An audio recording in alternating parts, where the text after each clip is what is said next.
I dated. It's true, Michelle. I dated a couple girls. I did. I was married before you, so there. That's good point. Good point. Yeah, we're even. Touche. And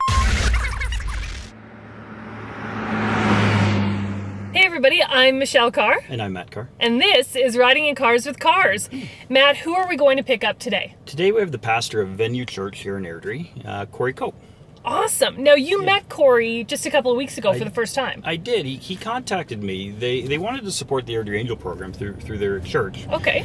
So we went. He wanted to learn more about the program. So we had just a cup of coffee, and then his story was so intriguing to me that I really wanted to get him in the car because, as you know, this program is about teaching the people of Airdrie what's going on here in Airdrie. Yeah, and, about Airdrie. About Airdrie. Yeah. And these guys they're new to town, doing some pretty cool things. And yeah, I just thought he'd be neat to have in the car. Awesome. Well, I can't wait to meet him. Pastor Corey Kope, welcome to the car. Thanks. Really looking forward to having you in here today. We had a conversation about 2 weeks ago. Yeah. You had approached me about our Airdrie Angel program and how your church wanted to support it. Mm-hmm. And I was telling Michelle, I said, he's just an extremely intriguing guy. How you describe your congregation, your church, is very unique to I think what people think and what they know. Mm-hmm. And I really thought it would be interesting to have you in the car and let you explain it rather than me try to tell Michelle exactly what it was. Yeah, no, I'm glad to be here. I liked you. I enjoy. We love Airdrie Angel. We love our city. We're just trying to figure out a way to get involved. So everything we take in, as far as offering goes, we give a percentage of that away, and a percent goes to the city of Airdrie, and then we do percentages for our country, and then some of that goes overseas to help the poor and stuff. That's just kind of what we do. But our church is kind of a different church. If it depends on your background. If you grew up in church, you would come into Venue and. I don't know what you would think sometimes because it's there's lights and smoke and it's like, oh, this is not like what I see in movies. You said sometimes you get a little bit offside. Oh yeah, I'm kind of always dancing over the line a bit. I grew up in industry, and so most of the people I worked with, they'd never been to church other than what they'd seen in movies, so they had no context for a relationship with God or whatever that would look like for them.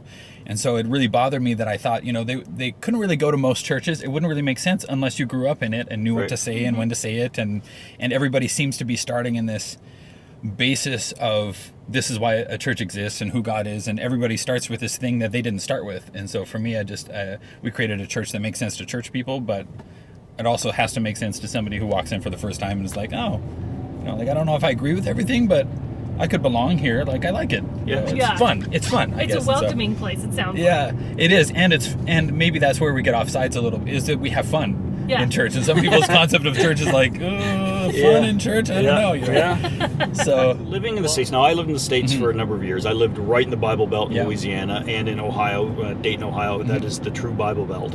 I understand I've seen the difference between religion in the United States and the difference in Canada.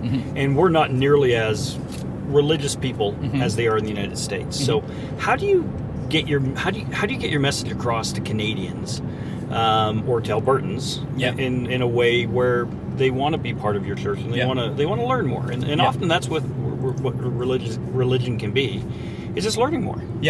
And everybody's kind of on a journey. I think everybody's on a journey somewhere in is God real, to I have this great relationship with God. Everybody's sort of in there someplace. And so I think when a society has church has been such a part of culture, I would say, in the States and the Bible Belt for sure.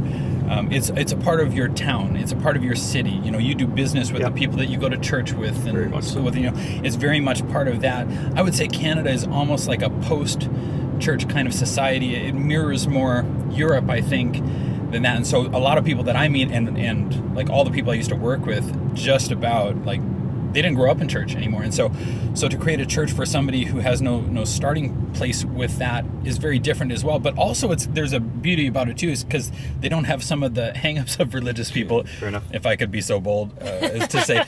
So people who just have actual questions about God, if you grew up in it, you assume a whole lot of stuff. Yeah. And so our church, we don't really assume that some people are just searching and they're just starting, and so we have to speak to that person and also the person who's been going to church for 20 years. It creates a tension that we kind of live in the middle of and joke about, and but we like it. Corey, you and your family moved to Airdrie specifically to open Venue Church. Yeah. Now, I know about opening businesses, but I don't know about opening churches. So tell us what that was like, why you chose Airdrie, and what this journey has been. That's a great question. Honestly, starting a church is kind of like starting a business. Okay. There's so many things about it that are the same. So we did a startup, and that's what we say. We did a startup. We moved from a rural community north of here. I took a team of about 30 people, and so most of them actually live in Airdrie right now, and so they came with me, and they relocated jobs, bought more expensive houses in Airdrie. Thank you, Airdrie Housing Market. Just saying. But it is a startup, and it's similar in nearly every way to a business startup. It's just our bottom line isn't necessarily making money. We would say our bottom line is affecting people. Mm-hmm. But then there's this other business side of the church too that, has to make sense, and you have to pay for everything. And who does that? And so absolutely, there's all the marketing that goes into that and everything. It's very similar to a business startup. Yeah. So why did you guys pick Airdrie? For us, eventually Venue Church, we're going to go with a multi-site sort of model into Calgary, but Airdrie was almost this great little community that most of us wanted to live in anyways, I think. Mm-hmm. And it's a great little city, kind of urban. It's becoming more and more diverse, which we love. I came from Los Angeles, and so I just love the different cultures and everything. And Airdrie it may not have begun that way, but it's very much that way now, I would say. And we love that. And it's just it still has this community feel that we love. So it's kind of got a small town feel, but it's still a little city. And I don't know, it's just this beauty about it that my team absolutely loves. So. Where do you guys do your church services? That's a great question. We, I think typically in church culture, when you say church, it means like an established building that a congregation owns. For us, we do church at the Bird Church Theater, and we love it there. It's the performing arts theater in Airdrie, but we love it because now, having said that, we have to set up and take down every week. So I have this amazing team of volunteers. We have like 100 and some volunteers, I think, that come and do this. And there's, it's a full band. It's a very interactive experience that we do, full kids ministry and everything. We set up and take down, but what it does is you're inviting somebody not to like a church in the sense, and someday we'll have a building, I think, but you're inviting somebody to a place that they've already been and they're familiar with, and so they know what it looks like and feels like inside, and so it wouldn't feel like maybe a traditional church in some regards. Also, so you have about 190 people that attend church on Sundays, but you also that would be on the average Sunday. Yeah. So not to rag on everybody, but not everybody goes to church every week, and they probably should. But so yeah. But you live stream everything too, correct? Yes, we're not live stream, but we video everything. So you can watch us online at venuechurch.ca if you want to catch a sermon. And a lot of people, if they're traveling, we're also in iTunes and podcast. Easiest to find, just type in my name, Corey Kope, with an E. Kope. Well, yeah, Corey with an E, yeah. And Kope with an E, Kope. Yeah, and that's probably the best place. Honestly, most people find us there first because if they haven't been to church in a while or have never been to church, it's a natural thing to do. Like, hey, I'd like to see it. And so they'll watch it, and then they almost feel like, you start building a relationship with them. So by the time they actually show up, they're like, well, hey, I know what that looks like. And he's a little crazy, but he seems kind of solid. So, or not. Yeah. How long are the sermons typically? My sermons are between probably 35 and 40 minutes long. So if you come from different backgrounds, would have like shorter, and some would have much longer.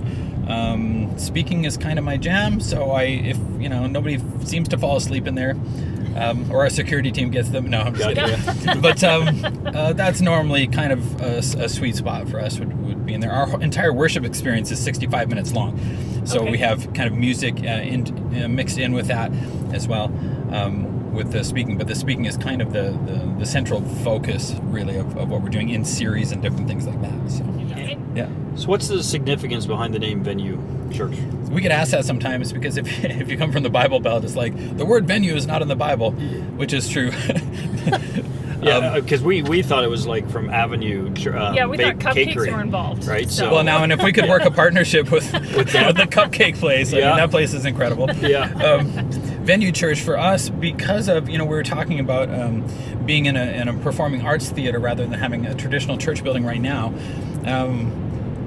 the venue is kind of a scene or setting where something takes place. It's where you go to find something. And so we would say, like, look, you can meet, this is how we say, you can meet God, you can meet Jesus at Venue Church, but we're not kind of, wherever we go is sort of a venue. And so that's how we consider our mission. It's like, it's at the theater, it's online, it's on your phone, it's wherever I go for coffee and I leave a touch card and I'm like, hey, we're doing this series on marriage coming up, maybe you'd want to come, and so that's just, for us, it's just this place where something happens, and there's always something happening kind of around people at Venue Church. So Gotcha. yeah, Cool. I love that. You guys are so much about community, and you just have a theme around your community with your relationship with God. But it's not necessarily the only thing. It's about people and bringing them together and helping one another. And I love that you are making this happen for so many people in our community. Well, and that's awesome. And for us, we know that not everybody believes God, or other people have different beliefs, which we respect and we love. But Corey, before we get people in the car, we always ask them about their music, what music they like. We've had Peter Brown tell us Elvis is his favorite. We've had And a few sing to it. and sing to and it sing very, to it. very well. Very Mayor well. Peter, that sounds amazing. Yeah. We've had a few people surprise us. Brenda Hume loved Def Leppard, which really shocked us. Did you see that one coming? Yeah. Yours, though, I gotta say, you being a minister and pastor, it was right on the money. A typical minister A and typical pastor. Yeah. Smashing Pumpkins. Like, who doesn't love, like, what? A little Billy Corgan. Yeah. Yeah, exactly. So, I mean, it wasn't a shock at all. Kidding. But you're obviously not the typical pastor or minister as well. I love right? Smashing Pumpkins. My kids think that Billy Corgan can't sing, which is true, but it's still the Smashing Pumpkins. That's right. Kids. Yeah. Just saying. They've heard of them. Yeah. There's they a lot have of now people- because I make them listen to the Smashing Pumpkins. Here you go. And it's a song about vampires too. I feel like this could be really bad with my reputation in the church community in Airdrie. Yeah. I mean, it's about being open to everybody. Vampires. That's true. Hey, if you like vampires, come to Venue Church. Yeah. You said you also like 21 Pilots. So what song stands out for you with them? And your girls like 21 Pilots. My so girls, it's actually, we acceptable. can agree, and they're a terrific band. I like the song Heathens. I know it sounds terrible, Pastor. Again, you got to come and see it for Smashing yourself, Pumpkins though. and Any publicity is Go good. offside, remember. We're always a little over the edge.